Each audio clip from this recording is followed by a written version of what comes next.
Hi Damini. Hi mummy. Praise the lord మా. Praise the lord mummy. ఏం చేస్తున్నావు? కుల్ఫీ చేస్తున్నావా? నీకు వచ్చా కుల్ఫీ చేయటం? వచ్చు. ఏంటి నీ hobbies? Cooking, badminton,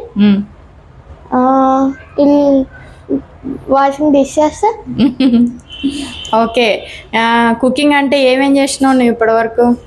mango milk shake, sandwich, burger, bread pizza, wheat chips, ఇంకా మ్యాగీ. ఇవన్నీ చాలా చేసినావా? అవును, చాలా చేసినావు. నేను కూడా చూసినా కదా, టేస్ట్ కూడా. అయితే ఈ సమ్మర్ ఆ వీడియోస్ అన్నీ రిపీట్ చేద్దామా? మళ్ళీ నువ్వే చేస్తావా? చేస్తా. మీ అందరి కోసం నేను ఇప్పుడు వరకు ఏం చేశానో మళ్ళీ అవన్నీ చేసి చూపెడతా. సో ఇప్పుడు మీకు హాలిడేస్ ఇచ్చారా? మరి ఇచ్చిండ్రు, అందుకే స్టార్ట్ చేసిన కుకింగ్. ఓకే. కుల్ఫీకి కావాల్సిన ఇంగ్రీడియంట్స్ చెప్పు. ఒక పాల ప్యాకెట్, ఓకే, ఒక క్రష్డ్ ఫ్రూట్స్కి నేను బాదం, ఇలాచి, ఇది జీడిపప్పు, పాలను కాగబెట్టుకోవడానికి గిన్నె, కుల్ఫీ ఇది చేసిన తర్వాత పాట్ కుల్ఫీ కదా మనం చేసేది. సో ఈ బుడ్డి పొట్లో వేద్దాం. నేను ట్రైన్ రెస్టారెంట్కి వెళ్ళినప్పుడు పాట్ కుల్ఫీ తిన్నా, అందుకే ఈ పాట్ ఫ్రీ ఇచ్చిండ్రు. సో ఇలాచి దంచడానికి ఈ రోలు, వాటిని అన్నిటిని కట్ చేయడానికి చాపింగ్ బోర్డ్. ఓకే. ఇప్పుడు ఫస్ట్ బాదం. సో ఇప్పుడు బాదాన్ని కట్ చేద్దాం. కట్ చేయడం వద్దులే.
రావాలి